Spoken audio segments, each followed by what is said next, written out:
तो brake system कुछ समझ में आ रहा है? ब्रेक फोर्स है, ये रिटार्डिंग फोर्स है, क्योंकि वाहन गति में है, चलते हुए वाहन को रोकना है। This is the part of vehicle dynamics. इसका गति विज्ञान है व्हीकल डायनेमिक्स। तो ये देखना जरूरी है कि एक चलते हुए वाहन में कौन कौन से बल लगते हैं और उन सब बलों के बाद कितना रिटार्डिंग फोर्स चाहिए जो उस वाहन को रोक सके। बल क्या बताया था मैंने कि जो रिक्वायर्ड फोर्स है F बराबर W। ये ब्रेक फोर्स है, इसको हम F B लिख सकते हैं। How much brake force is required to stop this vehicle within minimum distance? mu है घर्षण गुणांक, coefficient of friction between tyre and road surface. Road surface और टायर के मध्य कितना घर्षण गुणांक है। W है इस वाहन का भार। ये वाहन का भार कहाँ होता है? ये दोनों एक्सलों में फ्रंट एंड रियर एक्सल्स के ऊपर होता है और वो सपोर्टेड होता है स्प्रिंग्स के द्वारा। स्प्रिंग्स वो कंपोनेंट है जो कि एनर्जी को एब्जॉर्ब करके रखता है, रिजर्व करके एब्जॉर्ब करके रखता है और रिलीज भी करता है। तो यहाँ पर देखना है ये जो W है ये फ्रंट और रियर एक्सल पर और फ्रंट और रियर एक्सल के साथ ही लगे हुए दो टायर हैं, उन टायरों पर ये चला गया, यानी वो टायर इस वेट को सपोर्ट कर रहे हैं।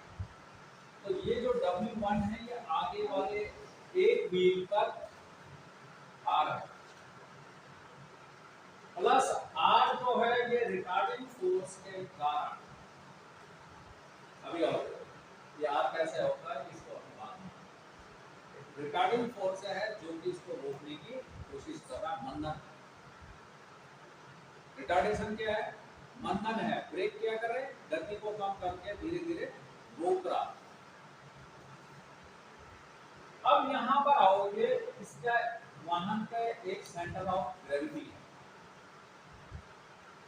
ये सेंटर ऑफ ग्रेविटी ग्राउंड से कुछ ऊपर है।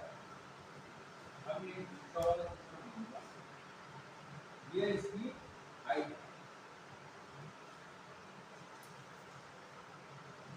ये तीसरा पहिया इस पर भी और इसके बगल वाले पहिए पर भी पिछले एक्सल का होता है।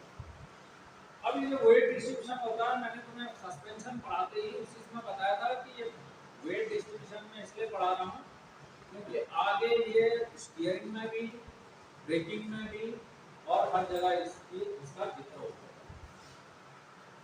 जो वाहन की ये सामने की दिशा है, इस तरफ को चल रहा है, तो ये कहलाता है इसका लॉन्जिट्यूडिनल एक्सिस। इसे एक्स एक्सिस कहते हैं, यही इसका एक्स एक्सिस। और जो वर्टिकल एक्सिस है जो वाहन की ऊंचाई है राइट फ्रॉम ग्राउंड, तो यहां से यहां तक वाली दूरी को क्या कहते हैं? यहाँ तक भी नहीं, जो पार्ट सबसे नीचे होता है। अगर रियर व्हील ड्राइव है तो वहां डिफरेंशियल, जो वाहन का सबसे लोअर पार्ट है उससे और ग्राउंड के बीच की दूरी को क्या कहते हैं? Ground clearance. ग्राउंड क्लियरेंस भी इस एच में शामिल है। यानी यहाँ से जो सीधा ऊपर को ये लाइन जा रही है, ये क्या है? ये वर्टिकल एक्सिस यानी वाई एक्सिस। एक एक्सिस और है इसमें, ये जो ये है जेड एक्सिस, या इसको कह देते हैं यहाँ पर लेटरल एक्सिस। क्लियर है? Longitudinal axis, vertical axis and lateral axis. ये जो लेटरल फोर्स जनरेट होते हैं वो ड्यू टू दीस टायर्स। ये टायर्स में जब ये इंफ्लेटेड रहते हैं, ये साथ के साथ रहते हैं, तो ये इस तरह का एक ऐसा पैच यहाँ पर ये डिफॉर्म, ये जो इन्फ्लेशन प्रेशर यहाँ पर है, ये इधर को ऊपर की तरफ को दबा डाला, इसलिए जो वाहन का एक्चुअल वेट है ये टायरों के ऊपर इस तरह से होता है, ऊपर से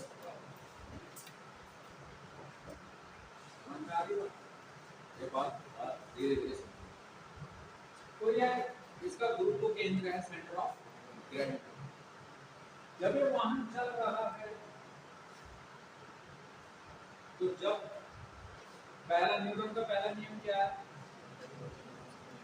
लॉ ऑफ इनर्शिया, कोई भी वस्तु चल रही है तो वह चलती ही रहेगी, विराम अवस्था में है तो वह विराम अवस्था में ही रहना चाहती है, पर उसकी अवस्था में परिवर्तन जब कराना होता है तो उसके लिए बाह्य बल की आवश्यकता होती है। तो बाह्य बल इसमें पहले लग रहा है, इंजन ने इस पर पावर बनाई, जो भी उस टॉर्क को बढ़ाया गया गियर बॉक्स लगा के, और ये वाहन सड़क पे चलने लगा। अब जब ये इस दिशा में जा रहा है तो इस पर एक और बल, एक इनर्शिया फोर्स या जड़त्व का बल इस पे लगा होगा। कितना है वो, उसकी स्पीड के बराबर। जैसे स्पीड ज्यादा है तो इनर्शिया फोर्सेस भी का अमाउंट ज्यादा है। अब जब ये वाहन चल रहा है सड़क पे और अचानक से इस पर ब्रेकिंग हो रही, ब्रेक का मतलब क्या है, वाहन को खड़ा किया जा रहा है। जब खड़ा किया जा रहा है तो इस फ्रंट व्हील पर भी और रियर व्हील पर भी एक रिटार्डिंग फोर्स काम कर रहा है। रिटार्डिंग फोर्स इसको रोकने की कोशिश कर रहा है और इनर्शिया फोर्स इस वाहन को धकेलने की कोशिश कर रहे हैं। ये दो कपल हो गए। इसके कारण यहाँ पर एक ओवरटर्निंग कपल पैदा हो जाता है। जब अचानक से गाड़ी रुकती है तो आप आगे की तरफ से गिर जाते हो और तुम्हारा मुंह सामने वाली सीट से टकराता है कई बार सडन ब्रेकिंग। इसीलिए होती है क्योंकि जो बॉडी है वो बॉडी की वेलोसिटी व्हीकल की वेलोसिटी के बराबर ही है, इनर्शिया फोर्सेस उसी तरह से चल रहे हैं। पर टायर रुक गए हैं, वाहन भी रुक गया है, पर तुम्हारी बॉडी अभी भी उस इनर्शिया फोर्स के कारण भी आगे की तरफ। तो ये एक ओवरटर्निंग कपल पैदा होता है जो कि इन परपेंडिकुलर बल्स को बढ़ा देता है। फ्रंट व्हील पर तो ये बढ़ा देता है, ये है इसमें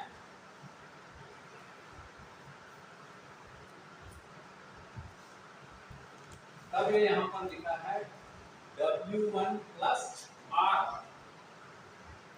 इसी के कारण लोड शिफ्ट हो रहा है। जैसे आप आगे की तरफ से जा रहे हो तो और वाहन भी आगे से ब्रेक डिप करता है।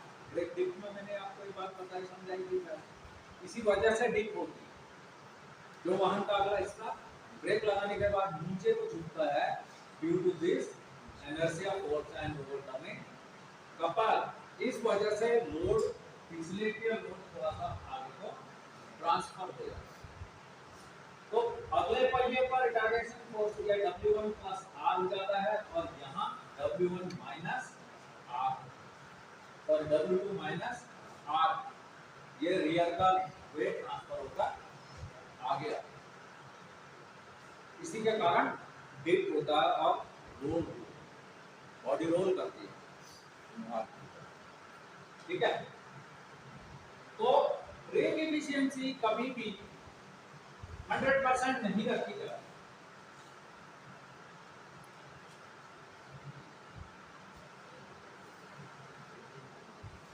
एफिशिएंसी है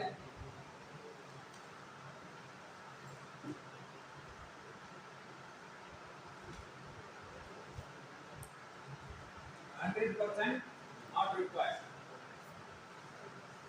100% ब्रेक का मतलब क्या लगाते हो कि एकदम से चलते हुए वाहन को एकदम से खड़ा कर, ये संभव नहीं है। ऐसा करने से ये जो लोड ट्रांसफर होगा जो हो रहा है, इसके कारण चलते हुए पहियों को रोका जाएगा, तो वाहन की जितनी गति है वो इनर्शिया फोर्स आगे की तरफ भी उसको ठेलेंगे, जिस वजह से वाहन स्किड होगा, स्किड होकर अनियंत्रित होगा। समझ में आ रही बात? तो इसलिए जो ब्रेक की इफिशियंसी है वो कहीं कहीं तो 50% तक की जाती है, कहीं 80% से 50%।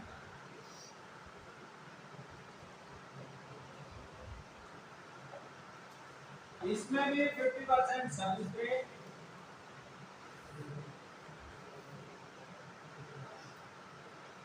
और 30% पार्किंग ब्रेक।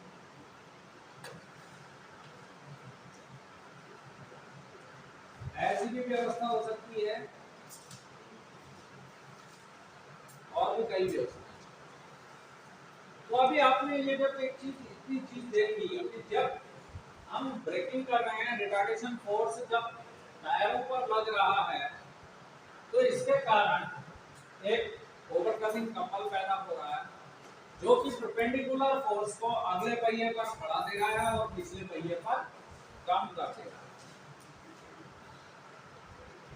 इसके कारण वेट ट्रांसफर हो रहा है।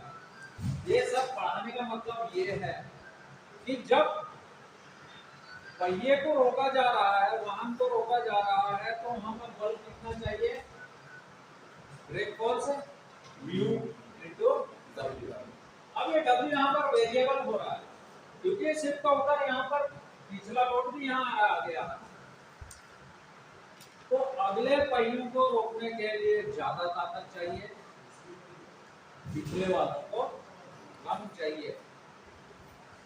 इसको करने के लिए, फिर इसको रेगुलेट करने के लिए फिर कुछ व्यवस्था चाहिए, कोई कंपोनेंट चाहिए, कोई प्रेशर रेगुलेटर वाल्व चाहिए,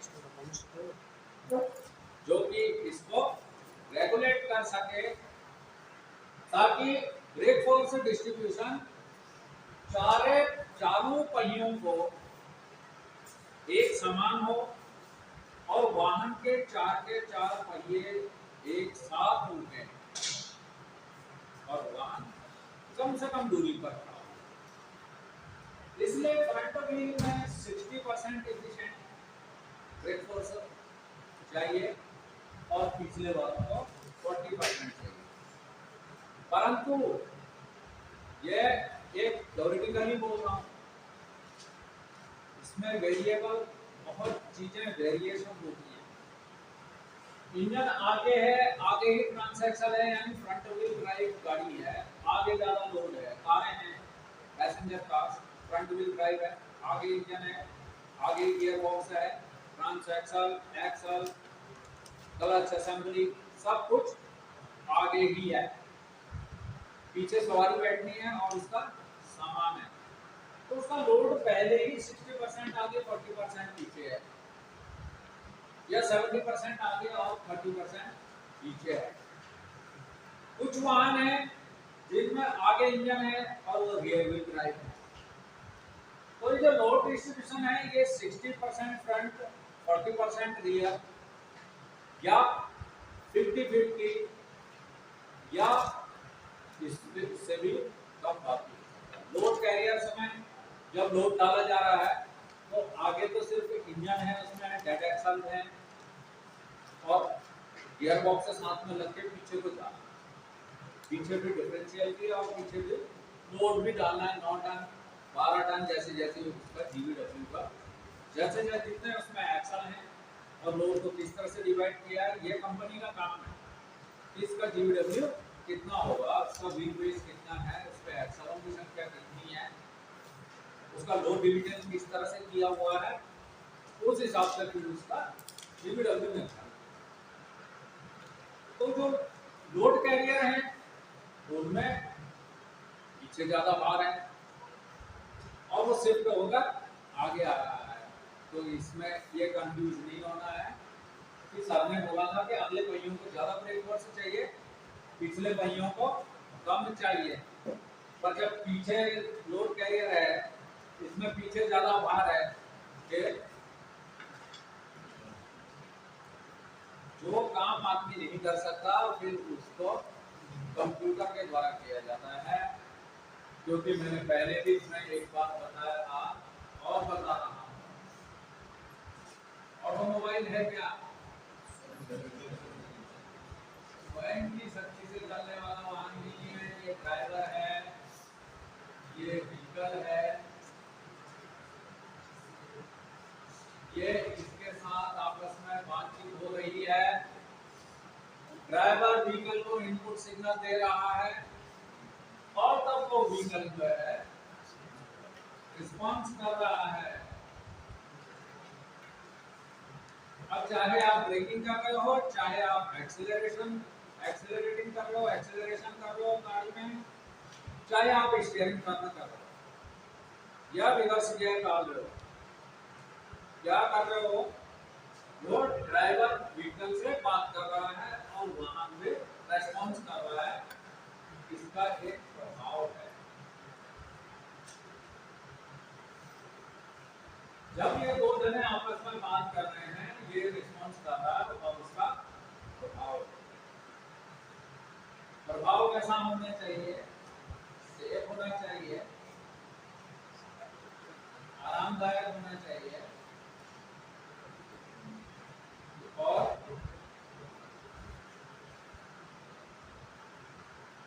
सस्ता भी होना चाहिए। समझ में आ रही बात?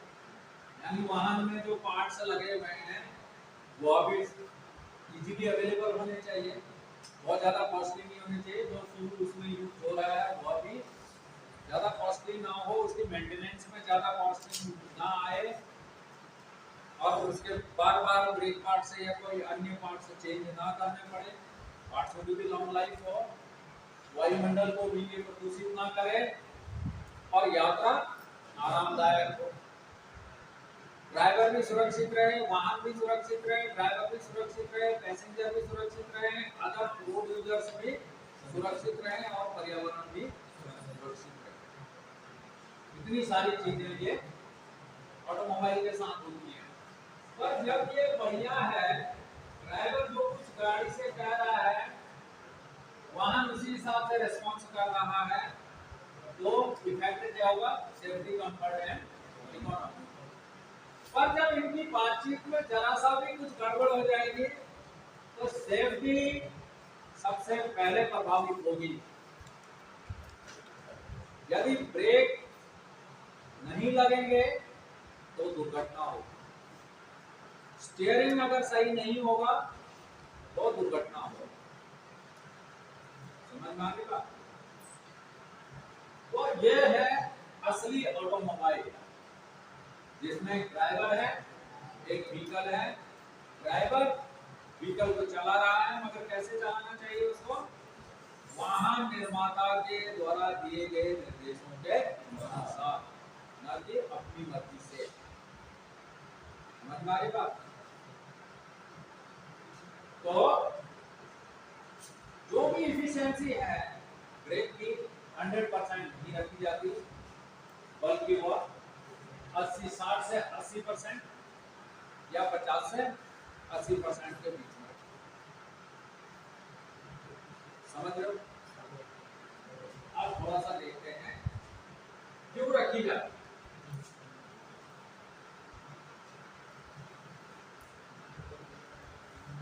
ऐसा कर, ऐसा नहीं करते हैं हम, 100% कर देते हैं तो क्या होगा? अगर ब्रेक फोर्स सही नहीं मिला तो क्या? अब मान लिया ये वाहन आगे को चल रहा है, आगे की दिशा में, इसमें 4 टायर हैं।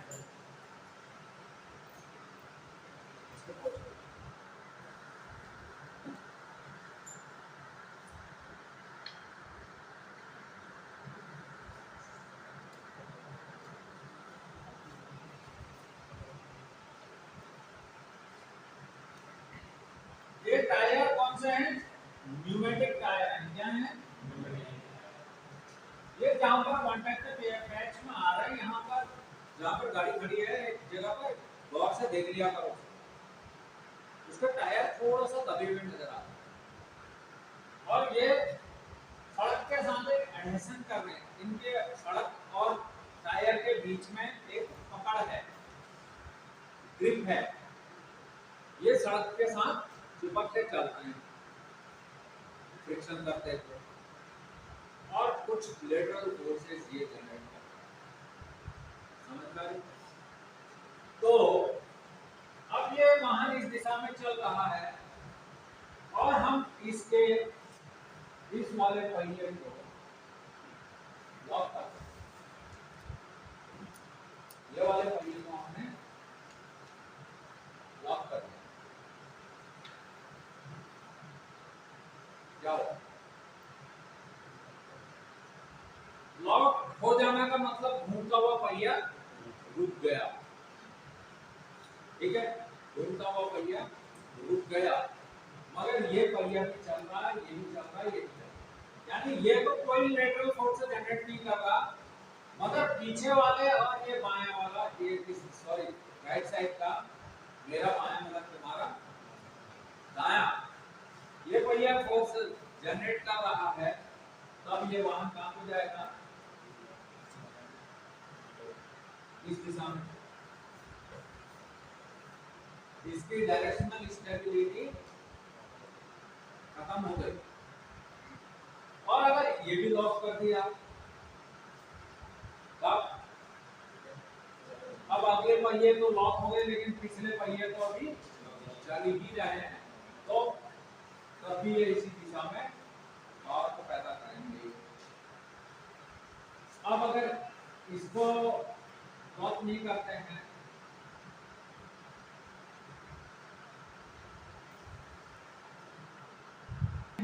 तो वहां इस तरफ को आएगा, ये लॉक हो रहा है तो इस तरफ को जा रहा है, ये लॉक हो रहा है तो इधर को आ रहा है, दोनों लॉक हो रहे हैं तो वहां बिल्कुल टाटा हो जाएगा, ठीक है। इसी तरह से पिछले लॉक होंगे तो ये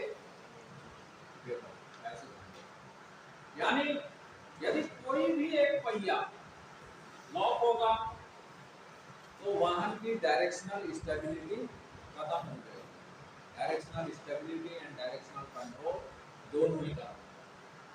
दूसरी बात यह होती है कि फ्रंट का टायर जो है वो स्टीयरेबल, इन्हीं में स्टीयरिंग है, और जब ये पहिए लॉक हो जाते हैं तो वाहन को स्टीयर करना मुश्किल हो जाता है, very hard to steer when wheels get lock. जब वाहन के पहिए लॉक हो जाते हैं अगले, तो फिर उनको स्टीयर नहीं किया जा सकता, वाहन को नियंत्रित नहीं किया जा सकता। तो कोई भी पहिया अगर लॉक हो रहा है तो वो दुर्घटना को दावत दे रहा है, इसलिए समान ब्रेक फोर्स मिलना चाहिए और एक साथ मिलना चाहिए, फ्रंट को भी और रियर को भी, चारों पहिए एक साथ रुकने चाहिए, कोई भी आगे पीछे नहीं, अन्यथा वाहन लेफ्ट राइट अबाउट कहीं को भी टर्न कर सकता है, फुल कर सकता है, और दुर्घटना को रोकने के लिए ब्रेकिंग की गई है और वाहन उसी दिशा को चला गया जिसे बचाने की कोशिश की जा रही है, उसी से जाकर रहा है। इसलिए ये मोस्ट इंपोर्टेंट पार्ट है कंट्रोल सिस्टम का, इसको ध्यानपूर्वक समझना है। ये कार्य हम नहीं कर सकते, ये मनुष्य नहीं कर सकता, इसलिए इस ब्रेक फोर्स डिस्ट्रीब्यूशन के लिए कि आगे ज्यादा फोर्स चाहिए, पीछे कम चाहिए, उसमें पीछे प्रोपोर्शनिंग वाल्व या फिर प्रेशर कॉन्शियस रिडक्शन वाल्व लगाए जाते हैं जो इस प्रेशर को रेगुलेट करते हैं और ब्रेक फोर्स को डिस्ट्रीब्यूट करते हैं। उससे भी काम नहीं चलता, तब उसके बाद आया ABS, anti locking anti lock braking system, ABS, ताकि पहिए लॉक ना हो, पहिए चलते रहें और स्टॉपिंग डिस्टेंस भी कम से कम हो, व्हीकल लेफ्ट राइट रूल ना, लेफ्ट राइट और अबाउट टर्न कुछ भी ना, वाहन सड़क पे सीधा ही रहे और दुर्घटना की संभावनाओं को कम से कम किया। समझ में आ रही बात? इसी के कारण जो ये डिफॉर्मेशन होती है टायर में, इसलिए रबर के टायर यूज किए जाते हैं। रबर में कुछ विशेष क्वालिटीज होती है, स्पेशल क्वालिटी होती है। इनकी ग्रिप सड़क के साथ जो सड़क बनती है, सड़क की सरफेस एकदम चिकनी नहीं रहती, उसमें छोटे छोटे बहुत छोटे छोटे उसे एंडोलेशंस कहते हैं, बहुत छोटे छोटे छोटे छोटे गड्ढे लगे से कहीं कभी उभरा हुआ और कहीं कहीं थोड़ा सा गड्ढा, ताकि जो टायर के अणु हैं वो रोड सरफेस के साथ चिपक कर चले और एक अच्छा एडिशन मिले, अच्छी ग्रिप मिले। समझ में? जो स्टॉपिंग डिस्टेंस जब मैं बता रहा था तो उस समय एक चार्ट दिया हुआ है, तुमने नोट किया हुआ है। क्या कहता है तुम्हारा चार्ट? 100% एफिशिएंसी में वो वाहन अगर 60 की स्पीड में चल रहा है तो स्टॉपिंग डिस्टेंस कितना बता? 9.3 50 किलोमीटर पर आवर की स्पीड में 100%। अब हम 100% को भूल जाओ, अब मानो 60% एफिशिएंसी वाले का क्या होगा? 60% ब्रेक एफिशिएंसी और वाहन की स्पीड है 50 किलोमीटर।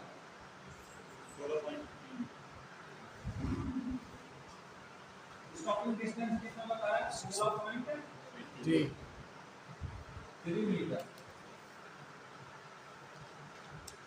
पर ये 16.3 मीटर एग्जैक्ट नहीं है, ये इतना ही में ही वाहन रुक जाएगा। 60% एफिशिएंसी है, 50 किलोमीटर पर आवर की स्पीड है, तो थ्योरेटिकली यह है कि यह वाहन रुकने में 16.3 मीटर दूर चला जाए। जब इस पर ब्रेक फुली अप्लाइड होंगे तो ब्रेक लगने के बाद ये 16.3 मीटर की दूरी तय कर लेगा। एक्चुअल दूरी ये इससे भी ज्यादा होती है, ज्यादा हो सकती है, ज्यादा हो सकती है। कैसे हो सकती है? इस स्टेट में इस पे कुछ चीजें काउंट नहीं है। वो है फर्स्ट ड्राइवर का रिएक्शन।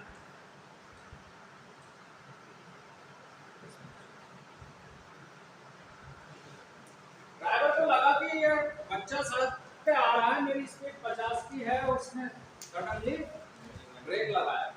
उसने उस बच्चे को देखा, देखने के बाद उसने कई चीजें सोची अपने दिमाग में, भले ही वो माइक्रो सेकंड नैनो सेकंड, मगर वाहन तो चल रहा है। और फिर उसने अपना पैर एक्सीलेटर से हटा के ब्रेक के ऊपर लिया। ये था ड्राइवर रिएक्शन। इतना सब सोचने और करने तक, जब तक उसने देखा बच्चा आ रहा है सड़क पे और एक्सीलेटर से पैर हटा के ब्रेक के ऊपर रखा, तब तक भी वाहन कम से कम 3 मीटर चल जाए, कम से कम नहीं, और कम कर लो तुम उसको 1.5 मीटर ही लगा दो।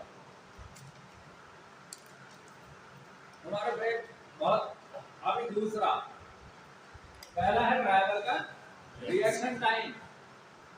जो भी टाइम लैग है उसमें वाहन चल चुका है, वो कितना चल गया कैलकुलेशन करोगे, 50 किलोमीटर प्रति घंटे की रफ्तार से वाहन आ रहा है तो वो 1 सेकंड में कितना चलेगा, इससे तुम ये डिस्टेंस निकाल सकते हो। ठीक है? अब रिस्पांस टाइम ऑफ रिस्पांस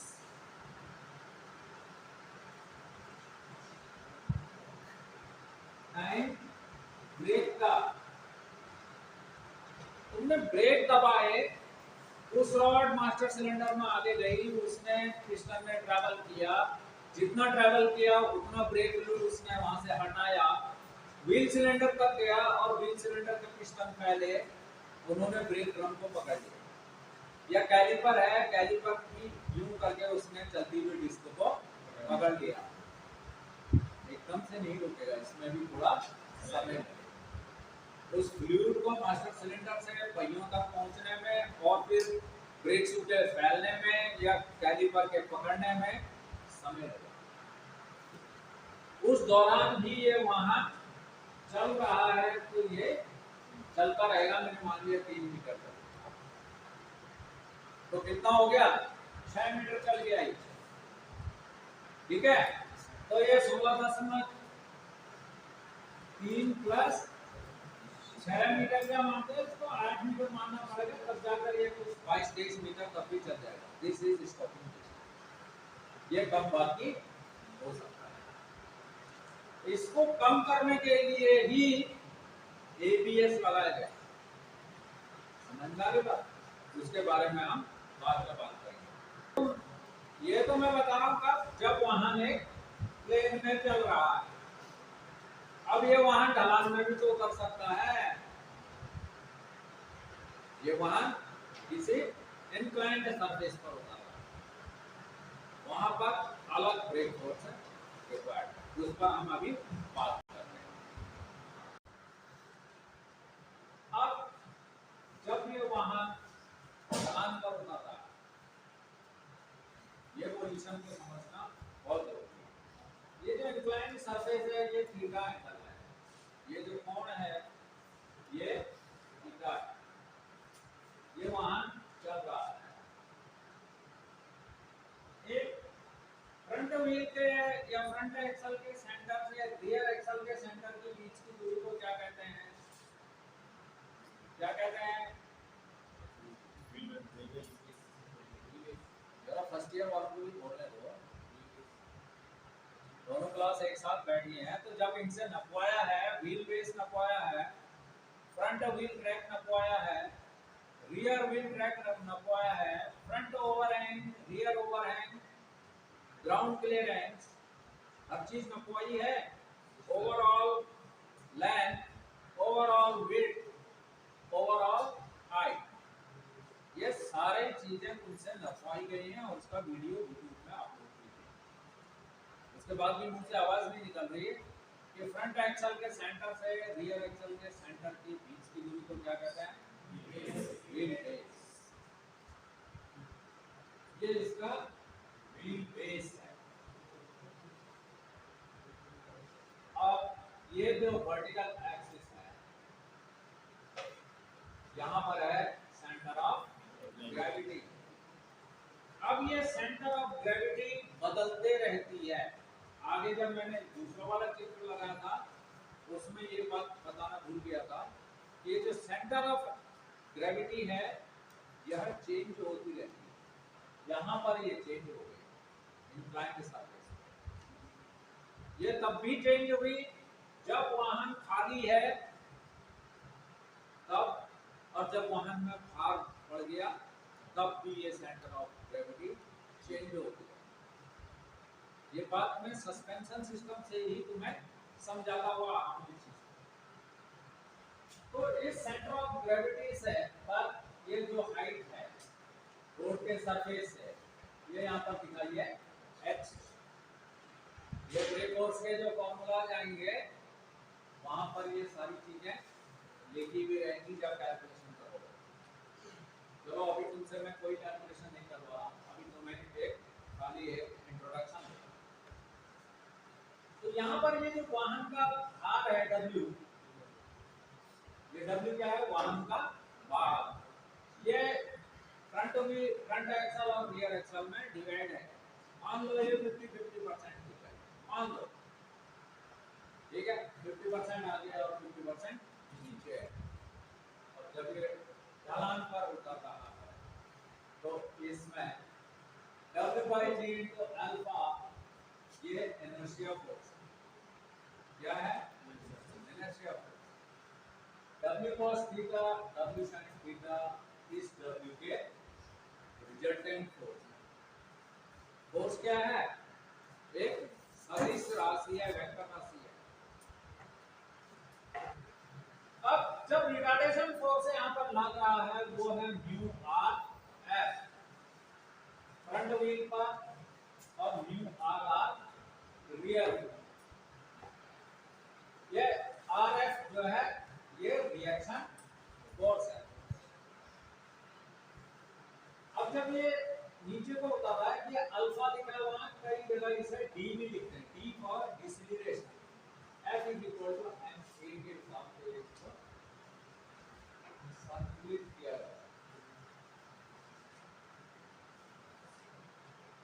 पर क्या है W बाई जी, और अल्फा ए की जगह ए माइनस लेना पड़ेगा, रिटार्डेशन है, ए क्या है एक्सीलरेशन है तो पॉजिटिव है, डिसेलेरेशन हो रही मंदन हो रहा है तो इसको बार बार तो मैं यहाँ पर माइनस ए लिखना पड़ेगा।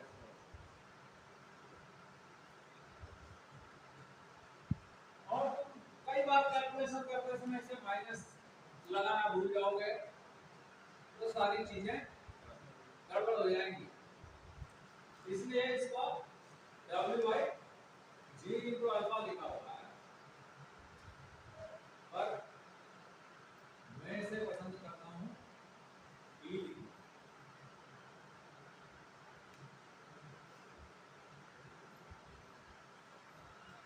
B फॉर डिसेलेरेशन मंदन। तो ऐसी स्थिति में ये जो इनर्शिया फोर्स है ये तो वाहन को आगे की तरफ तो धकेलेंगे, plus conservation of momentum. Conservation of momentum क्या है? संवेग संरक्षण।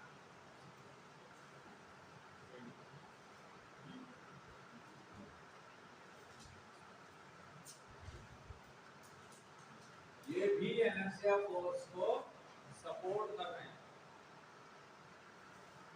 तो अभी फ्रंट व्हील को ज्यादा ब्रेक फोर्स रिक्वायर्ड है इस वाहन को रोकने के बजाय कि पिछले।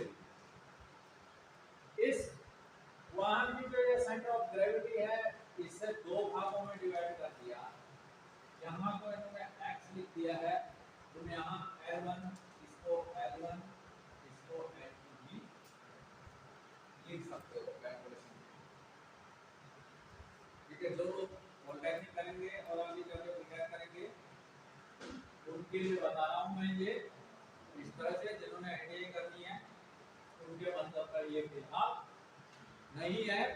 ये इसलिए बता रहा हूँ क्योंकि ब्रेक फोर्स प्लेन में अलग चाहिए और ढलान में ज्यादा चाहिए। ठीक है, तो इस तरह से ब्रेक फोर्स का डिस्ट्रीब्यूशन किया जाता है और आगे उसको कैसे रेगुलेट किया जाता है इस पर हम आने वाले समय में बात करेंगे। ठीक है, it's enough for the day, have a great day.